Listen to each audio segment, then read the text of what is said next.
الساق بالساق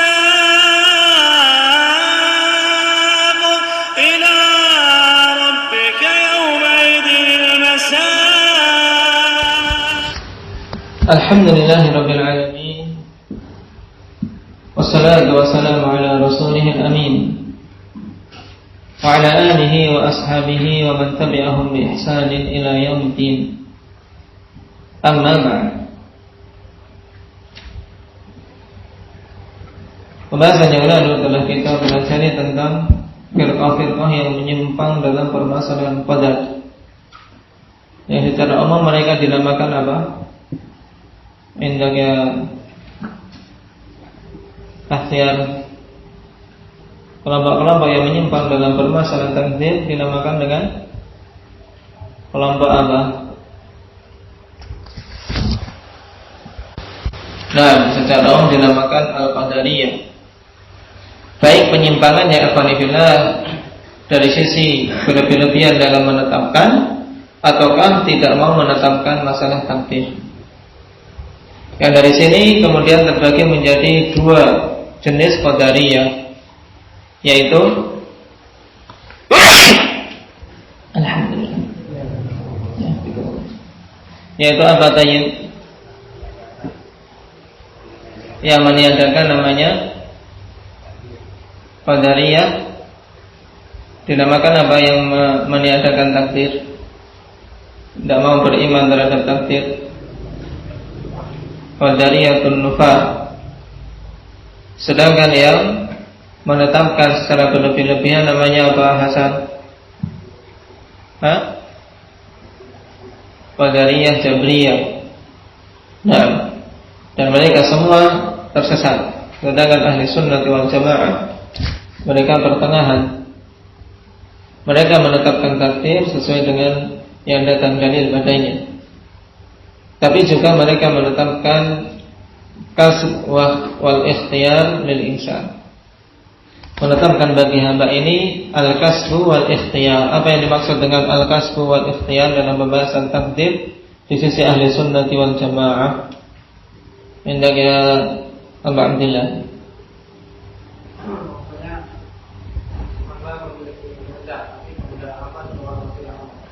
Nah, bahwasanya hamba itu memiliki pilihan, memiliki kehendak. Cuman kehendak tersebut tidak akan muncul kecuali dengan kehendak Allah Subhanahu wa taala, yaitu kecuali apabila Allah menghendakinya sehingga bisa terwujud suatu apa? Amalan. Dan al-kasbu yang dimaksud dari ahli sunnah ya al-amal. Nah, amal yang dilakukan oleh hamba.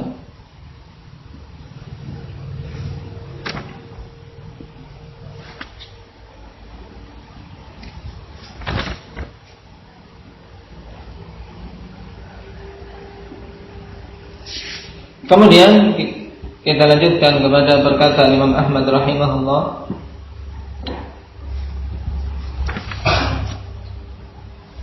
Setelah beliau tegaskan prinsip ahli sunnah dalam permasalahan ini secara umum, yaitu wa man lam ya'rif tafsir al-hadits wa lam yablughu 'aqluhu faqad kufiya dzalika wa uhkima lahu fa 'alaihi al-iman bihi wa taslimu lahu. Siapa saja yang tidak mengetahui tafsir suatu hadis dan akalnya tidak mencapai untuk bisa memahaminya dengan betul-betul sempurna, maka dia telah dicukupkan dan wajib berkeyakinan bahwasanya hukumnya telah betul-betul kokoh, sehingga ya tinggal beriman dan berserah diri. Dan tafsir yang dimaksud di sini alhamdulillah memiliki dua kemungkinan. Nah, karena tafsir datang bermakna apa? Ya, penafsiran maknanya, dan yang kedua bermakna hakikat suatu perkara. Adapun tentang hakikat perkara maka jelas alhamdulillah kita tidak mengetahuinya, terlebih lagi tentang perkara takdir sebelum terjadinya. Demikian pula tentang asma wa sifat, tentang hakikatnya atau kaifiyahnya ya kita tidak diberi ilmu tentangnya. Nah, adapun tafsir apabila dimanakan di sini adalah makna suatu hadis, maka tentunya ketidaktahuan ini sesuatu yang nisbi. Kenapa? Karena tidak ada dalam masyarakat kita ikhwani fillah suatu dalil yang kemudian keseluruhannya tidak paham. Jadi ketidakpahaman tersebut itu nisbi. Nah, dalam artian tidak dari seseorang itu sendiri. Ada yang paham, ada yang tidak. Adapun secara asalnya semua perkara syariat ikhwani fillah mampu dipahami dalil-dalilnya. Mampu dipahami dalil-dalilnya. Kenapa? Karena kalau tidak mampu dipahami berarti Allah Subhanahu wa taala tetapkan kepada hamba-hambanya perkara yang tidak mereka mampu, dan ini bertentangan dengan apa? Dengan hikmah yang telah Allah Subhanahu wa taala tetapkan. Allah katakan la yukallifullahu nafsan illa wus'aha. Nah, sekarang dicontohkan oleh Syekh Hafidz rahimahullah taala atau Imam Ahmad rahimahullah taala, mithlu hadits shadiqil masduq wa ma kana mithlahu fil qadari. Seperti hadis as-shadiqul masduq, yang dimaksud adalah hadis Ibnu Mas'ud radhiyallahu anhu yang di dalam Arba'in An-Nawawiyah jatuh pada hadis nomor yang keberapa, Rifqi?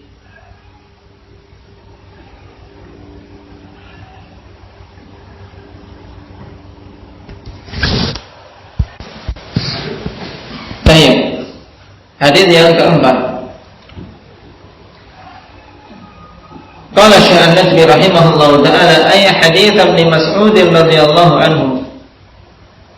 Haddatsana Rasulullah sallallahu alaihi wasallam wa huwa as-shadiqul masduq. As-shadiq apa? Fi qauli wal masduq min rabbih. Dinamakan as-shadiq kenapa disifati oleh Abdullah bin Mas'ud radhiyallahu anhu? Karena dia seorang yang shadiq, seorang yang jujur, benar dalam perkataannya, dalam khabar yang disampaikan. Naam, dan dia juga al-masduq. Al-masduq min rabbih, dibenarkan oleh Allah Subhanahu wa taala. Karena la yantiqu 'anil hawa in huwa illa wahyu yuha. Tidaklah berucap dari hawa nafsunya Nabi kita Muhammad sallallahu alaihi wasallam. Nah, melainkan dia berucap dari wahyu yang diwahyukan.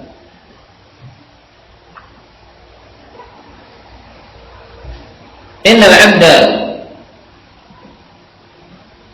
ijma'u khalquhu fi batni ummihi 40 yawman nutfah.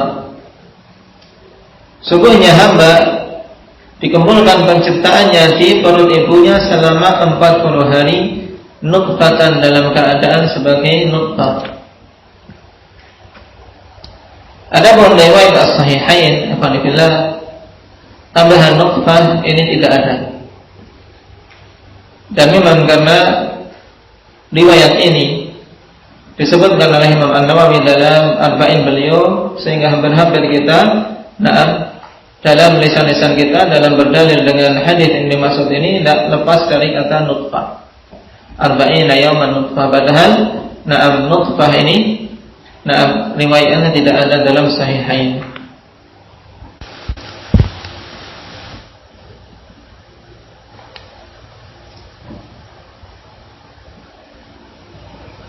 Nah, jadi hal ini perlu diperhatikan untuk kita lebih teliti. Nah, bahkan apa?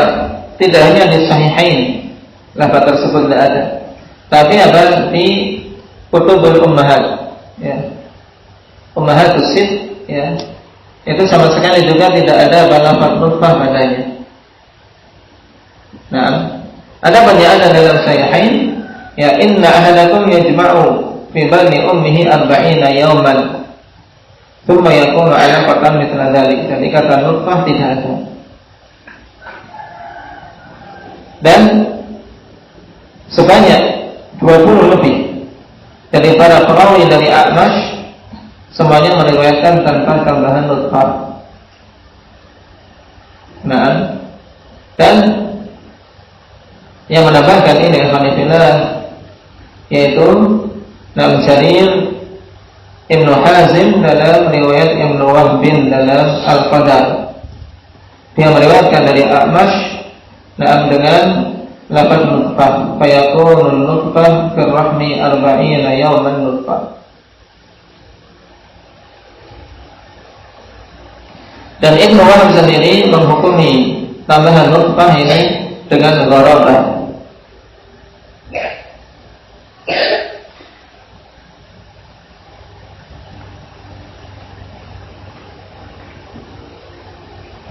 Nah, sehingga dari hasil lafaz yang dikatakan dalam riwayat tersebut itu lafaz yang syadzah.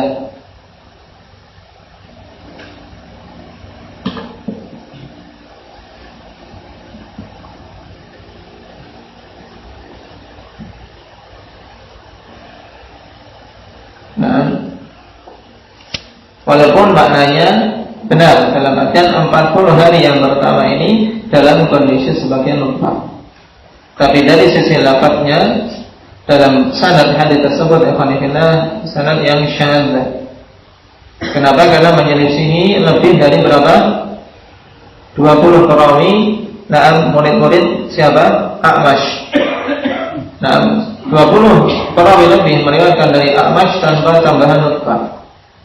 Kemudian yang ada penyebutan nutfah yaitu Jarir Ibnu Hazim meriwayatkan dari A'mash dalam kitab Ibnu Wahbin yaitu Al-Qadar.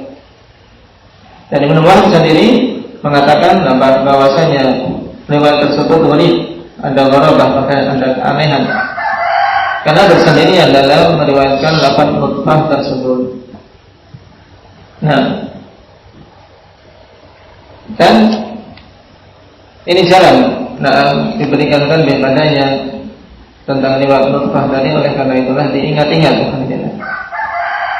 Nah, sehingga lafaz yang ada dalam Sahihain bahkan dalam Ummahatus Sin itu tidak ada tambahan nutfah.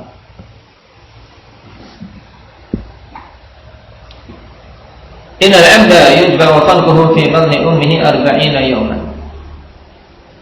Sesungguhnya seorang hamba itu dikumpulkan penciptaannya di perut ibunya selama 40 hari. Nah, 40 hari ini ditunjukkan dalam dalil-dalil yang lain memang kondisinya sebagai nutfah. Tsumma yakunu 'alaqatan mithla dzalik. Kemudian menjadi 'alaqah. Menjadi segumpal darah pada waktu yang sama, yaitu 40 hari berikutnya. Tsumma yakunu mudghatan mithla dzalik. Kemudian menjadi segumpal daging dalam waktu yang semisal itu juga. Tsumma yursalu ilaihi al-malak fayunfakhu fihi ar-ruh fayuktabu rizquhu wa 'amaluhu wa ajaluhu wa syaqiyyun aw sa'id. Kemudian dikirim kepadanya malaikat, kemudian ditiupkan padanya ruh dan ditulis rizkinya, amalannya dan ajalnya serta bahagia, serta celaka dan bahagianya. Ini pada apa? 40 hari yang keberapa? 40 hari yang keberapa ini? Yang ketiga, dalam artian setelah genap 40 hari yang ketiga. Berarti masuk yang keempat. Karena 120 hari. 40 hari yang pertama nutfah, 40 hari yang kedua apa? Alaqah, 40 hari yang ketiga mudghah. Kemudian setelah sempurna itu berarti 120 hari diutus malaikat. Setelah genap 40 hari. 3 kali 40 hari yaitu 120 hari. Berarti sekitar berapa? 4 bulan. Sekitar 4 bulan. Oleh karena itulah para ulama membangun dari hadis ini dalam pembahasan fiqhiyah, kalau janin lahir setelah 120 hari lebih, atau setelah lebih dari 4 bulan. Nah, maka mereka dihukumi janin, sehingga apa? Nah, memiliki hak-hak sebagai makhluk hidup.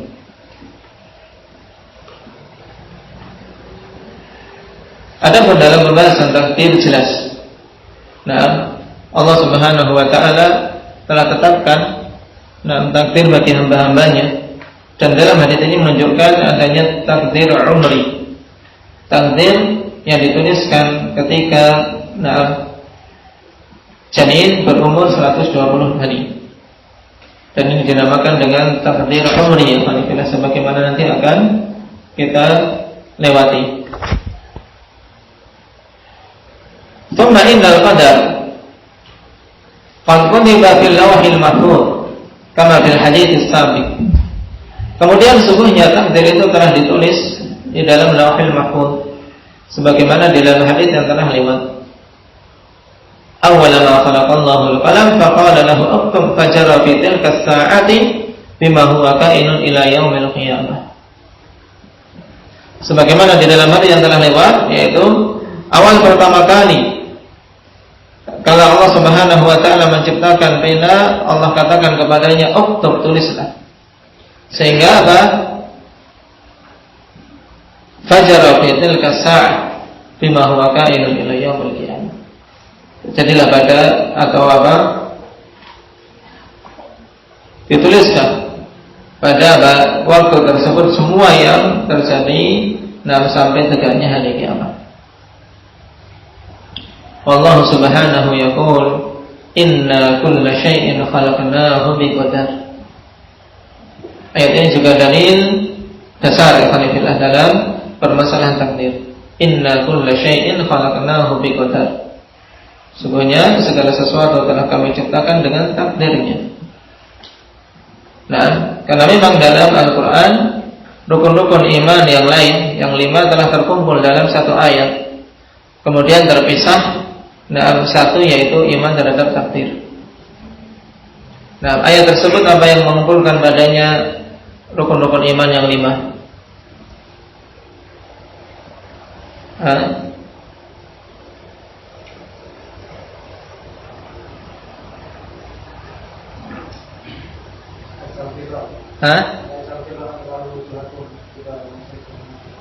Terus walakinnal birra man amana billahi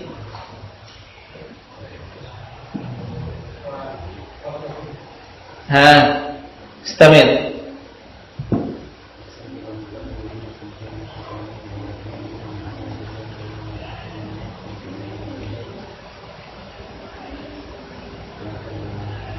Berarti berapa? Baru berapa dalam ayat laisal birra? Walakinnal birra man amana billahi wal yaumil akhir wal malaikati wal kitabi wan nabiyyin. Berapa? 5. Yang belum disebutkan di sini al-qadar. Ditambahkan dalam ayat al-qamar. Inna kulla syai'in khalaqnahu biqadar. Nah, sehingga jelas sekali bahwasanya rukun iman yang 6 itu juga sabit berdasarkan Al-Quran. 5 rukun terkumpul dalam satu ayat, kemudian satu rukun terpisah di ayat yang lain. Dan mengenai hadis awal ma khalaqallahu al-qalam, hadis siapa ini? Ubadah bin Samit, juga datang dari beberapa sahabat yang lain. Telah kita lewati penjelasan maknanya. Qala faqad kataba Allahu fil lawhil mahfuz maqadir kulli syai'in qabla an yakhluqa as-samawati wal arda hatta al-'ajza wal kaisa fama ila dhalik fa yajibu 'alaina an nu'mina bidzalik. Maka sungguh Allah Subhanahu wa taala telah menuliskan dalam Al-Lawhul Mahfuz takdir-takdir segala sesuatu sebelum penciptaan langit-langit dan bumi. Sejarah berapa wahyu?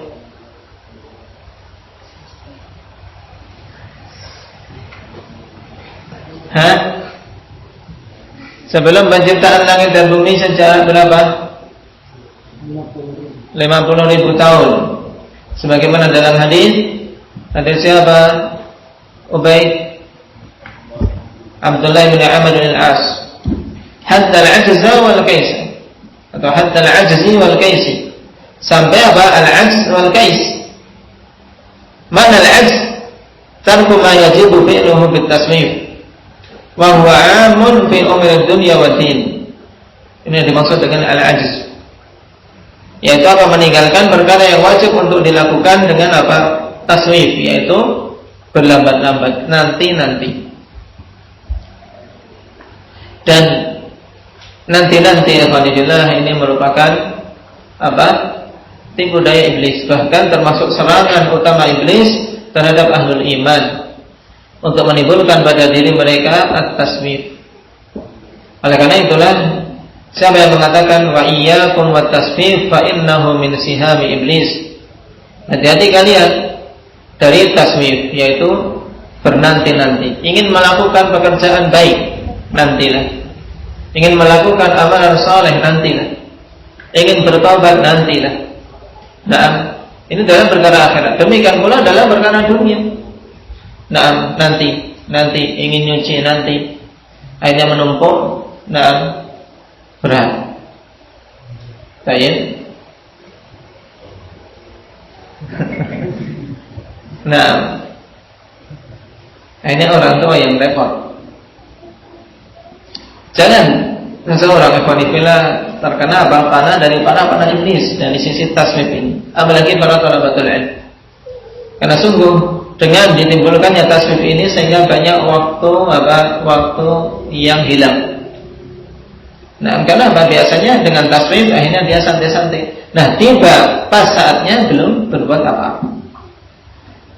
Jatahnya setoran, nanti sampai malam belum setoran juga. Sudah berganti hari yang lain. Berarti sudah berganti hari. Berarti umur kita berkurang 1 hari sudah. Nah, setelah tenggelamnya matahari, kok kita kemudian dalam waktu itu belum berbuat apa-apa, maka hendaknya diperhatikan. Jangan sampai taswif ini menimpa kita. Nah, al-ajz, yaitu meninggalkan perkara yang wajib untuk dilakukan dengan sebab taswif, bernanti-nanti. Dan ini umum mencakup perkara dunia maupun agama. Dan perkara agama lebih parah, kalau sampai tersakiti penyakit taswif. Wal kais, makna al-kais bi fathi thumma sukun, yaitu ka kemudian yaknya disukun, kais. Bukan kis. Kalau kis, nah apa? Plastik, nah, atau apa, kantong. Wa hiya al-khiffah wa tawakkul, yaitu ringan dan semangat, ya. Al-kais yaitu ringan, semangat, juga digunakan untuk makna kecerdasan, kecerdasan dalam memahami. Jadi kecerdasan juga apa? Telah Allah Subhanahu wa taala tetapkan, telah ditakdirkan oleh Allah Subhanahu wa taala mana yang cerdas, cepat paham, dan mana yang apa? Lambat pemahamannya. Cuman kita sebagai hamba ikhwanillah bukan kemudian apa? Ya sudahlah, semuanya kan sudah ditetapkan, tidak perlu belajar. Tidak. Nah, tidak. Kewajiban kita sebagaimana dibimbingkan oleh Rasulullah SAW, i'malu, beramal kalian, dan kita diperintahkan untuk belajar untuk menghilangkan kebodohan. Adapun memang dalam usaha menghilangkan itu ada yang bisa cepat, ada yang memang jatuh bangun. Tapi yang dibutuhkan adalah kita harus berusaha, mengusahakan semaksimal mungkin. Wa ma ila dzalika fayajibu alaina an nu'mina bidzalik, dan yang selain itu dari semua perkara-perkara telah Allah takdirkan dan wajib atas kita untuk beriman dengan hal tersebut. Qala wa qad warada anna al-malaikata al-kiram al-katibin yakununa ma'al ibadi yaktubuna kulla shay'in minhum thumma ya'rujuna ila as-sama'i wa yanzuruna fil lawhil mahfuz fayajiduna ma katabu mutabiqan lima kutiba alaihim aw lahum fil lawhil mahfuz. Dan sungguh telah datang bahwasanya malaikat al-kiram al-katibin, malaikat pencatat amalan-amalan, Mereka bersama hamba-hamba menulis segala sesuatu yang mereka lakukan. Kemudian mereka naik ke langit dan melihat apa yang tertulis dalam Lauhul Mahfuz, sehingga mereka mendapati apa yang mereka tulis cocok, ya, sesuai dengan apa yang telah tertulis di dalam Lauhul Mahfuz, baik itu alaihim maupun lahum, yaitu perkara yang buruk bagi si hamba ataupun yang bagus bagi si hamba, semuanya telah tertulis. Wa tu'radu tilkal kutubu 'ala Allah 'azza wa jalla yaumal itsnaini wa yaumal khamis, dan dipampangkan, ya, kitab tersebut ikhwanillah, catatan tadi, ya, catatan para malaikat al-kiramul katibin, kepada Allah Subhanahu wa taala pada hari Senin dan Khamis. Baik. Fa'inallahu azza wa jalla minha ma la thawaba fihi wa la iqab. Kemudian Allah Subhanahu wa taala hapus darinya apa-apa yang tidak berpahala dan tidak berdosa. Dalam artian perkara yang tidak dinilai pahala, tidak dinilai dosa dihapus. Sehingga yang tersisa yang catatan, ya catatan intinya apa yang berpahala dan yang bernilai dosa padanya. Baik.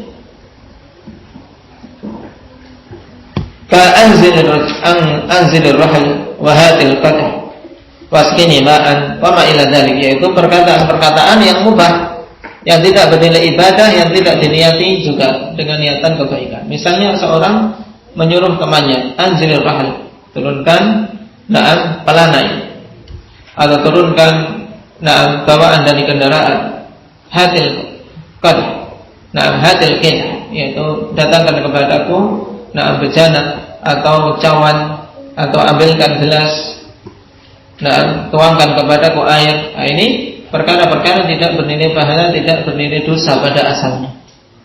Kemudian bisa saja bernilai dosa kalau ada kezaliman, menyuruh tapi ada unsur kezaliman padanya, ya bernilai dosa. Dan juga bisa bernilai pahala kalau dengan niatan yang baik. Baik, dia minta untuk diambilkan bejana untuk mengajari wudu misalnya. Qala Allah Ta'ala yamhullahu ma yasha'u wa yuthbit wa 'indahu ummul kitab. Allah Subhanahu wa taala berfirman, Allah menghapus apa saja yang Dia kehendaki dan menetapkan apa saja yang Dia kehendaki, dan di sisinya itu ummul kitab, yaitu Al-Lauhul Mahfuz. Ini salah satu penafsiran dari ayat. Wa hadza yusamma taqdirul azali, dan inilah yang dinamakan dengan takdir azali. Baik, thumma takdir al-umri. Kemudian takdir al-umri, yaitu takdir umur. Wa huwa alladhi fi hadits Ibnu Mas'ud al-mutaqaddim, yaitu hadis yang disebutkan dalam hadis Ibnu Mas'ud yang telah lewat. Takdir azali yang tertulis dalam Lauhul Mahfuz. Kemudian takdir masing-masing ikhwanifillah ini namanya takdir umri, yang disebutkan dalam hadis Ibnu Mas'ud, tatkala bayi atau janin berumur 120 hari. Wa ba'da dzalika at-takdirul hauli, dan setelah itu takdir hauli, takdir tahunan. Wa huwa alladhi yakunu fi lailatul qadar, yang terjadi pada Lailatul Qadar, bi an taktubal malaikatu ma yajri fi hadzal hauli 'ala al-ibad aw minhum, wa huwa yu'addu tanfidhan lima fi at-takdiril azali. Takdir tahunan yaitu apa? Yang terjadi pada Lailatul Qadar, di mana malaikat menulis apa-apa yang akan terjadi pada 1 tahun itu, 1 tahun ke depan. Atas hamba atau dari hamba. Maksudnya yang menimpa hamba atau yang yang akan dilakukan oleh si hamba. Ini makna alal ibadi aw minhum, ay minal ibad. Dan ini termasuk penerapan dari takdir azali. Jadi tidak ada penyelisihan terhadap takdir azali yang tertulis dalam Lauhul Mahfuz. Thumma takdirul yaumi, kemudian takdir tiap hari. Wa huwa alladhi yahsulu minal ibadi fi yaumihim dzalik fataktubuhul malaikatu wa huwa aidan yu'addu tanfidzan litaqdiril azali. Kemudian takdir harian, yaitu yang terjadi pada hamba-hamba di hari mereka. Nah, para malaikat menulis juga, dan ini merupakan penerapan dari takdir azali. Baik. Ala hadza fanaqul at-taqdiru yanqasimu ila arba'ati aqsam. Maka di atas penjelasan ini, takdir itu terbagi menjadi 4 macam. Ya, 4 macam. Al-qismul awwal at-taqdirul azali wa huwa ma dzukira fi haditsil qalam. Yaitu takdir azali yang disebutkan dalam hadits al-qalam, yaitu hadits tentang penciptaan pena. Hadits Ubadah bin Samit. Maka dihafal hadits tersebut. Di situ penetapan takdir azali. Kemudian al-qismu tsani at-taqdirul umri, takdir umur. Wa huwa ma dzukira fi hadits Ibnu Mas'ud, yang disebutkan dalam hadits Ibnu Mas'ud. Al-qismu tsalits at-taqdirul hauli, takdir tahunan. Wa huwa ma yakunu fi lailatul qadar min kitabati ma sayakunu fil haul, yaitu yang tertulis yang terjadi pada Lailatul Qadar berupa penulisan apa yang akan terjadi pada tahun tersebut. Dalilnya apa?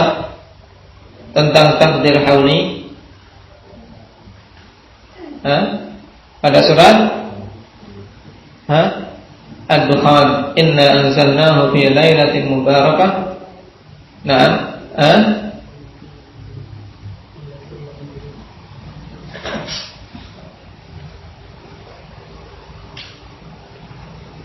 Fiha yufraqu kullu amrin hakim.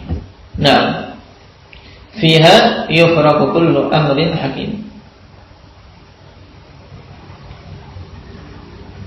Nah, inna anzalnahu fi lailatin mubarakah, inna kunna munzirin, fiha yufraqu kullu amrin hakim. Nah, di sini syahidnya fiha yufraqu kullu amrin hakim. Ya, padanya ditetapkan perkara-perkara yang terjadi dalam setahun berikutnya. Ayat keberapa itu? 3-4.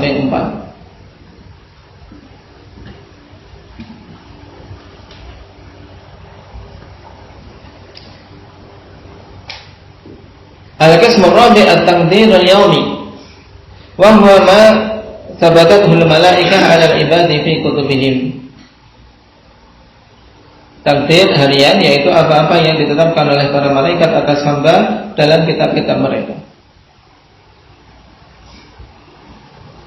Nah, wa thalathatul akhirah kulluha ma'khudhatun min al-awwal wa la yatimmu imanu 'abdin hatta yu'mina bidzalika kulli imanan la syakka fihi. Waqad qala an-nabiy sallallahu alaihi wasallam fi hadithi Umar bin Al-Khattab radhiyallahu anhu fi qissati maji'i Jibril alaihi salam ilaihi wa tu'minu bil qadari khairihi wa syarrihi.